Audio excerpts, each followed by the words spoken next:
Hello everybody and welcome back, and in this tutorial what we are going to do is we will actually try to perform the first test of our reverse shell. So this is our first test right after we saw how we can execute commands on the target system. Now let's try to actually test this on our Windows 10 machine before we start adding any new functions we might need and any new libraries that we need to import. So let's see how we can compile our reverse shell, since right now if you see, let me just delete the server.save. Okay. Since now you can see that we have the reverse shell.py, which can't really be executed on Windows target system unless the Windows target system has the Python interpreter. But we know that what we can execute on the Windows target system is the actual executable files or .exe files. So let's see how we can make our reverse shell.py to be an actual executable. So let me just delete this socket as well, not really sure what it is. And let us right now use our wine in order to actually compile this program. So what we want to do is first of all, go right here and just type this command as the same command as I will. So wine /root/.wine /drive/python27/pyinstaller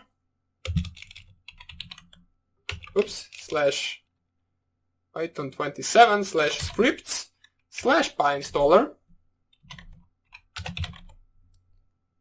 And then after that, once you specify that we want to use the pyinstaller library in order to compile this, we need to specify some of the actual additional options that we want our reverse shell to have, such as we want it to be one file, which we can specify with double dash and then one file right after it, and then double dash no console, which will specify our reverse shell not to prompt the console open once it starts the file, which can be a little bit of actually weird if our target actually gets prompted a console, so we want to make sure to remove it from this program.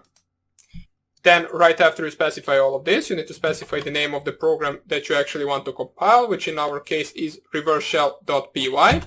Press right here enter. This will take a few seconds to compile, and you will get some directories right after it in this reverse shell directory from where we will get our executable. So then you can actually use any type of delivery method you want. Let me just show you. If you just type ls right here, you will have this build directory, this directory, and this reverse shell.spec directory. Your actual executable will be in the dist directory, so just type cd dist. And if you type ls once again, you can see there is reverse_shell.exe. That is our actual executable. And let me show you how you can actually transfer it via USB drive. So just plug in your USB drive.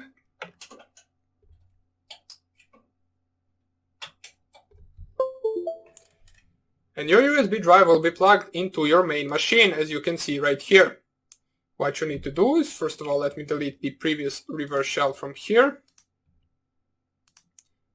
Actually, I can delete all of this. Don't really need it at the moment. In order to actually import the USB drive into your Kali Linux machine, you need to go up here on Devices, USB, and find the name of your USB drive and just click on it. In my case, that is the Kingston Data Traveler. I'll just click on it, and right here it should be imported into my actual Kali Linux. As we can see, it is imported right here.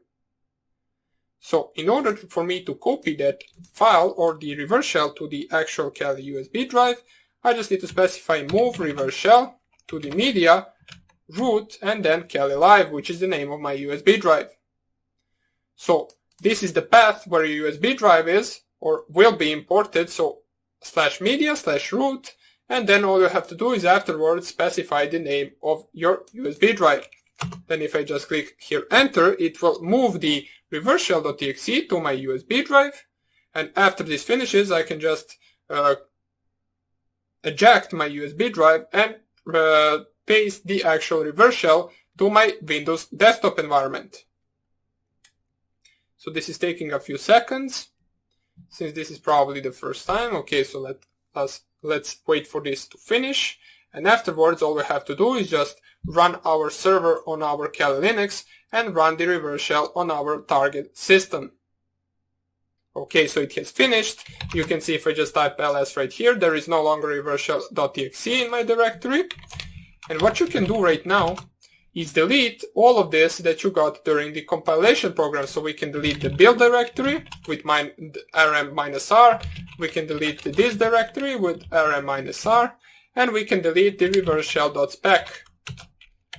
All we need to do right now is run the actual server.py, and we can now eject our USB drive,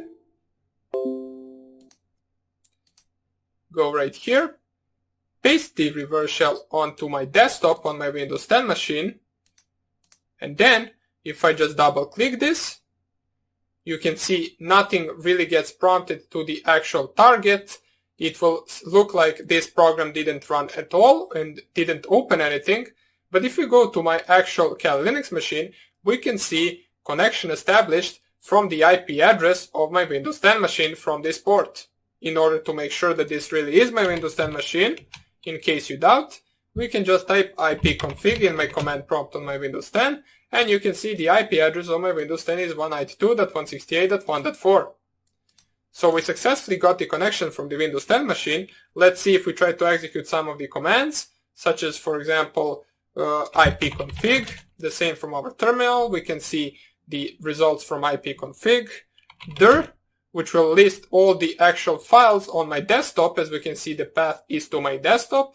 These are all the files on my current desktop directory, as you can see right here. So for example, you can just make dir, so I'm pretty sure, I believe it is make dir, test1, you just execute that, and we can see right now on my desktop there is a directory called test1. If we wanted to, we can delete the test1, so we just type del test1, but that is a directory, it might actually cause some problem. Okay, yeah, it will cause a problem, doesn't really matter, you can see right here it will hang. We will see how we can fix that in the future tutorials, but right now we can see that we successfully compiled our program and we can successfully execute some of the commands on our target system. What we will do in the next video is we will continue fixing our program. We will see how we can actually change the directory from the desktop to some other directory as we like, and we will also see how we can execute some of the commands that present us the problem, such as, for example, this command. Also, if we actually try to specify to delete a file that doesn't even exist by making a typo or just not specifying the correct name of the file, our program will right now crash in case we do that. So we will see how we can actually fix that as well, so we don't actually lose the connection, just like we lost it right here, while trying to perform some task. So hope you enjoyed this tutorial, and I hope I see you in the next lecture where we will continue coding. Bye!